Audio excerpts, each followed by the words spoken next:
grand honneur de pouvoir en fait parler de ces enjeux majeurs concernant le dérèglement climatique et aussi l'aménagement du territoire.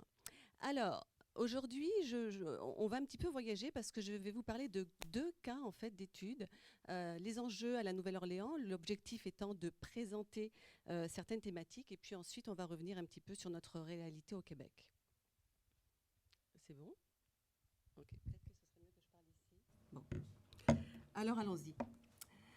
Bon, ça c'est le plan de la présentation. Vous pouvez voir que on va aller des concepts jusqu'à la pratique, de la recherche jusqu'aux enjeux de mise en action.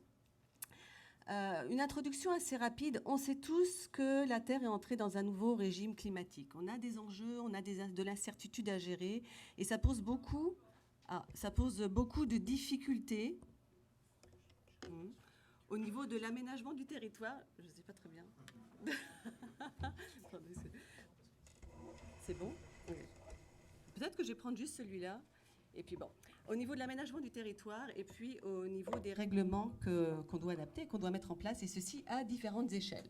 Donc, vous voyez, on va parler des cadrages. Selon quel cadrage conceptuel est-ce qu'on peut poser les principes d'un aménagement durable et résilient? Et comment est-ce que forcément les infrastructures naturelles, les phytotechnologies peuvent s'insérer dans ces cadrages? Comment passer à une approche de la décision en favorisant la co-construction?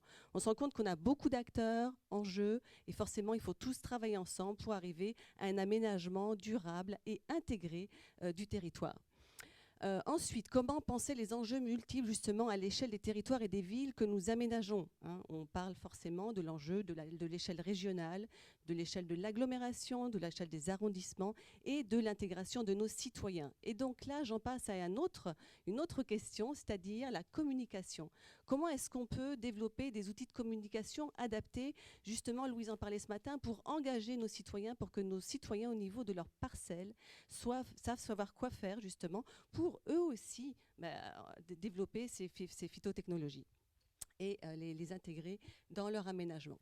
Alors, ça revient un petit peu aussi avec les présentations qu'on a eues précédemment. Vous voyez très bien qu'on veut tous aller vers plus de durabilité. Je vais prendre le pointeur.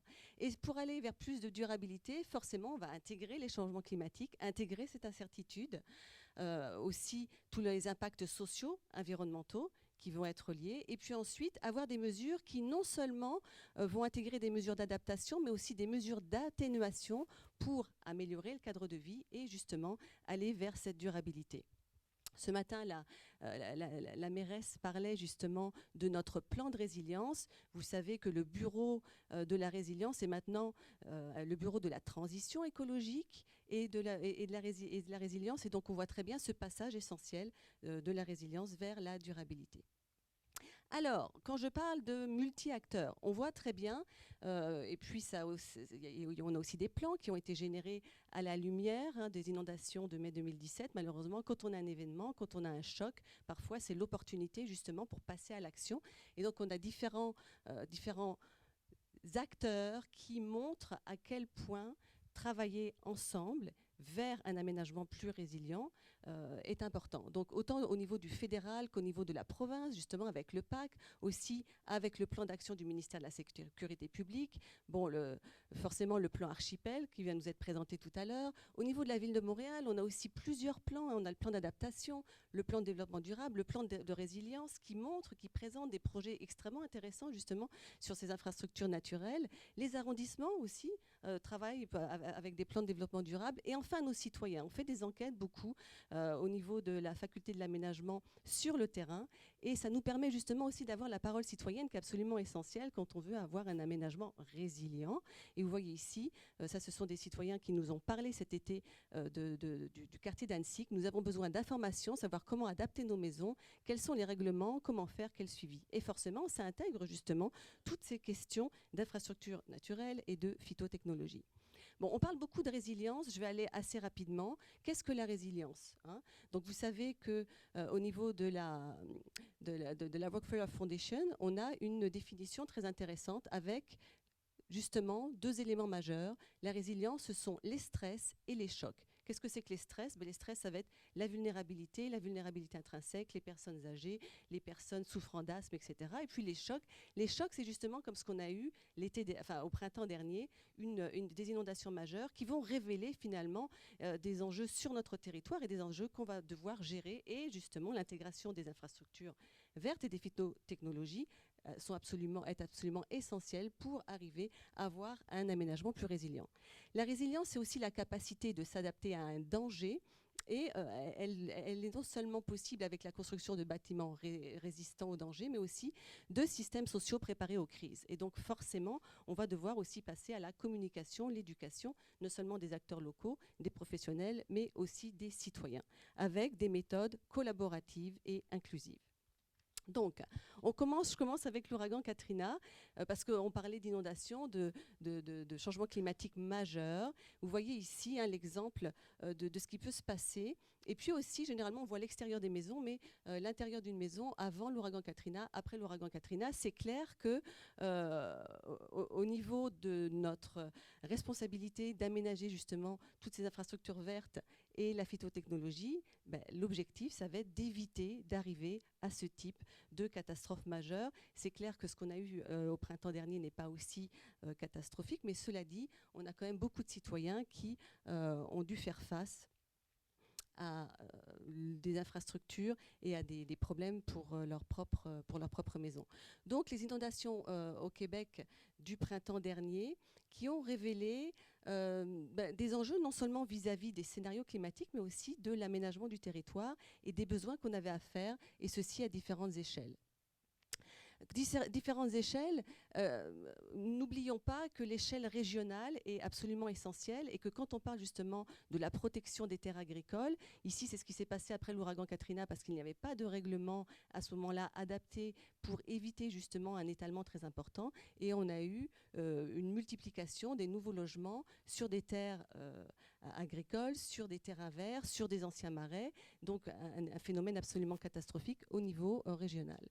Encore un élément important, vous voyez ici, vous avez ici le Make It Right Project, où vous avez des bâtiments avec des phytotechnologies qui ont été développés, mais ceci dans des quartiers qui n'étaient pas du tout appropriés. Vous voyez ici ces nouveaux bâtiments énergie efficiente, etc., mais qui sont développés dans un quartier, malheureusement, extrêmement vulnérable et tout à fait inondable.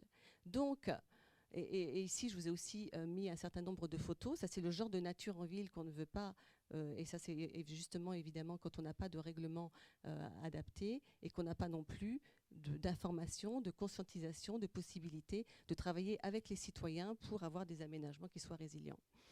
J'en viens où? J'en viens justement à l'importance de la recherche, l'importance de développer des cartographies tant de la vulnérabilité que de la résilience, de savoir où sont les personnes vulnérables, où sont les infrastructures essentielles vulnérables, pour justement, quand on va développer nos infrastructures et quand on va s'assurer d'avoir moins de ruissellement, aussi moins d'îlots de chaleur, etc., de savoir où les positionner et aussi de s'assurer qu'elles vont être efficientes puisqu'elles vont être organisées en corridor. Donc ici, vous avez un exemple de cartographie que nous faisons sur justement où sont les populations vulnérables, où vont être les infrastructures vulnérables.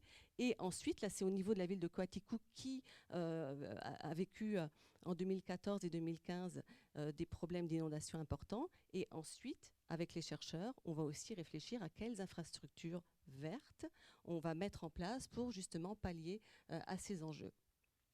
Alors, pratique d'urbanisme innovante, on revient à la Nouvelle-Orléans. Ce qui va être extrêmement important, ça va être de faire le lien entre la réglementation et puis ensuite justement les idées innovantes. Vous voyez ici que dans le plan d'urbanisme de la Nouvelle-Orléans, on a des mesures, on a pris, on s'est rendu compte de l'importance d'intégrer dans le règlement justement l'intégration des mesures et des infrastructures vertes. Ensuite, dans le plan de résilience, qui fait le lien avec le Urban Water Plan, mais vous voyez le changement de paradigme. Vivre avec l'eau, la ville comme une éponge, et justement s'assurer qu'on va développer, redévelopper, reconstruire une ville qui soit absolument perméable, et ceci à différentes échelles. Aussi, quand on parle des infrastructures vertes, très important, ça va être de les intégrer et de voir comment est-ce qu'elles peuvent s'intégrer avec d'autres lignes de défense et d'autres infrastructures qui peuvent être des barrages, qui peuvent être des digues, qu'on veut de plus en plus éviter, mais quand même de les voir justement à cette échelle-là. Et forcément de les voir en termes de corridors. Donc, je reviens au plan de résilience de la Nouvelle-Orléans, mais vous voyez très bien l'importance de forcément protéger, restaurer tout ce qui est côte, tout ce qui est marais, mais aussi, ce qui est très important, c'est de créer et de développer une culture environnementale. Donc, non seulement travailler au niveau de la parcelle, mais à côté de ça, développer des jardins de pluie au niveau des parcelles aussi, s'assurer qu'on va avoir des parcelles qui soient perméables. Donc j'avance un petit peu plus vite parce que je n'ai plus que 5 minutes. Donc ici, c'est une cartographie qui vous permet de montrer l'importance de travailler au niveau de l'agglomération, au niveau de la ville, et puis ensuite au niveau des quartiers. Vous avez ici une infrastructure verte qui est recréée avec la possibilité justement d'avoir un espace de liberté pour les inondations en cas de ruissellement et de pluie importante. Forcément aussi, au niveau des rues, on peut travailler à différentes échelles pour s'assurer qu'on ait de la biorétention. Au niveau de Montréal, on a aussi dans le plan de résilience des actions qui sont importantes. Vous voyez ici, planifier des méthodes, normes, règles de construction résiliente et l'intégration des infrastructures vertes, et aussi travailler sur les coûts-avantages qui sont assez complexes mais qui sont aussi très très importants pour permettre justement d'installer ces infrastructures à différentes échelles. Je voulais aussi citer 2 exemples de projets très intéressants.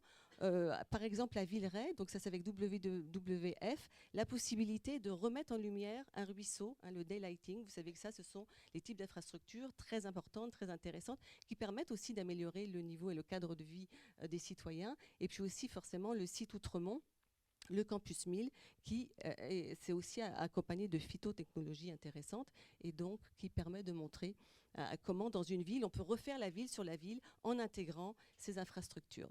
Ce schéma montre aussi et présente l'importance des différentes échelles, parce qu'on va vouloir travailler à l'échelle du bâtiment, à l'échelle du quartier, à l'échelle de l'agglomération et, encore une fois, très très important, à l'échelle régionale.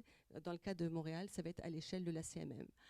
Enfin, il faut aussi accompagner tous ces programmes d'une culture de la résilience, sensibiliser, éduquer, travailler avec nos citoyens pour que eux aussi sur le terrain, et valoriser aussi les bons comportements, pour que eux aussi sur le terrain, ils puissent s'adapter.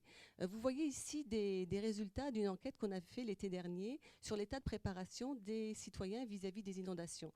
Et vous voyez que depuis 2018, après les inondations, les citoyens se disent encore pas du tout prêts, un certain nombre, pas du tout prêts vis-à-vis des inondations, et dans les mesures d'adaptation qu'ils demandent ou qu'ils ont prises plutôt, vous voyez l'équipement, très important, équipement, on va mettre un générateur, on va mettre des équipements durs, mais finalement l'adaptation n'est pas encore assez importante. Donc on voit qu'on a vraiment besoin de projets de sensibilisation, donc avoir la technologie, développer la technologie, mais ensuite sensibiliser, aider, avoir des incitatifs pour que justement nos citoyens puissent se préparer aux futures crises. Et là, je vous présente des projets qui sont déjà en place à la Nouvelle-Orléans, parce que forcément, ça fait plus longtemps que l'ouragan ait lieu.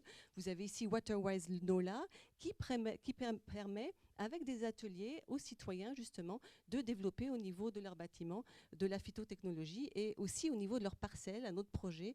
Vous voyez ici le Front Yard Initiative, avec des solutions adaptées pour la gestion des pluies. Donc ça, ce sont les types de projets. Vous voyez très bien qu'on passe vraiment de la recherche à l'action, et à l'action ici à différentes échelles.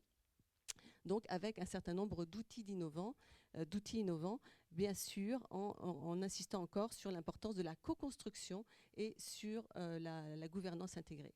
Donc, les principes d'une ville et d'une communauté résilience, forcément, on va passer de la conscientisation, la communication, avoir des diagnostics, donc vraiment aller vers la recherche pour savoir où est-ce que sont les personnes les plus vulnérables, où sont les endroits, on en parlait ce matin, qu'il va falloir privilégier pour mettre en place justement ces infrastructures, et ceci à différentes échelles. Ensuite, travailler sur la participation et l'expérimentation. Comment est-ce qu'on fait sur le terrain pour pouvoir mettre en place ces infrastructures, aller vers l'apprentissage, l'éducation, l'aménagement intégré, pour justement, finalement, arriver à une adaptation physique et aussi des changements de comportement afin de renforcer la résilience de nos collectivités. Je vous remercie beaucoup.